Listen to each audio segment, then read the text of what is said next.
I wanted to ask a couple questions here about HAARP, the High Frequency Active Auroral Research Program. As you know, this is located up in Alaska. It's currently funded by the Air Force Research Lab. It was formerly funded by the Office of Naval Research. One of the prime customers is DARPA, which is currently running experiments at the facilities here. So questions to several of you this morning. I'm told by the president of the University of Alaska that the Air Force has pulled its support for the facility and they're taking steps to demolish it or take it down this summer.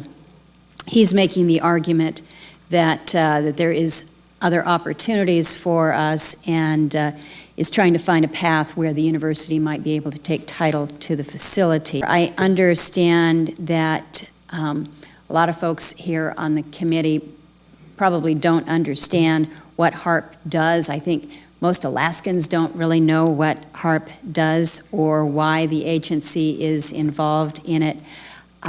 So a very brief explanation and then a more direct question. Would you be disappointed or would you lose something if HAARP were to go away?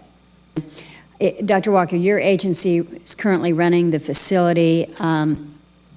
I've mentioned that it's our understanding through the president of UAF that the plans are to move forward and demolish the facility this summer. So the question to you is that accurate? Can you explain why? And then perhaps to both you and Mr. Schaefer, is there any benefit in exploring a potential relationship with the University of Alaska to perhaps take over the HAARP?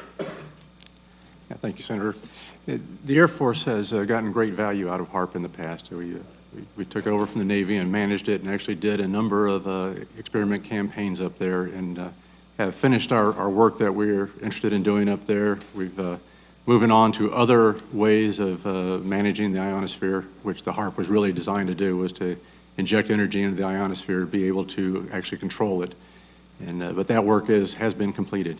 The Air Force has maintained the site for other government agencies to use for several years now. In 1983, I did radiotomography with 30 watts, looking for oil in the ground.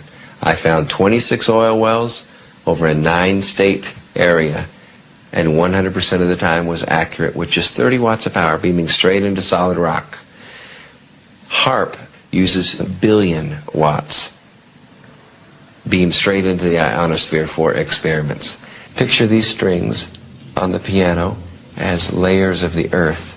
Each one has its own frequency. What we used to do is beam radio waves into the ground and it would vibrate any strings that were present in the ground. We might get a sound back like, and we'd say, that's natural gas. We might get a sound back like, and we say that's crude oil. We were able to identify each frequency. We accomplished this with just 30 watts of radio power. If you do this with 1 billion watts, the vibrations are so violent that the entire piano would shake. In fact, the whole house would shake.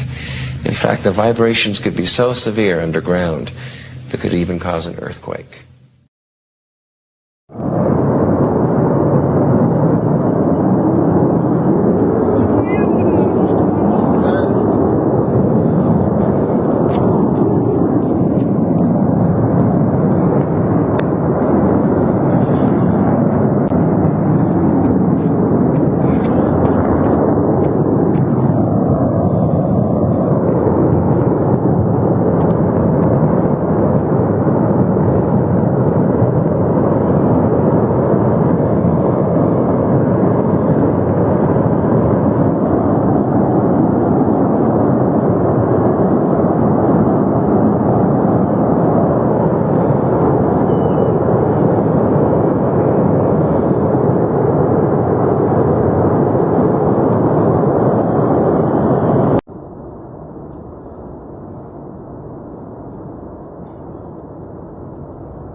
Amerikan Büyükelçisi'ne buradan söylüyorum. Hangi gazetecilere yazı yazdırdığını biliyorum.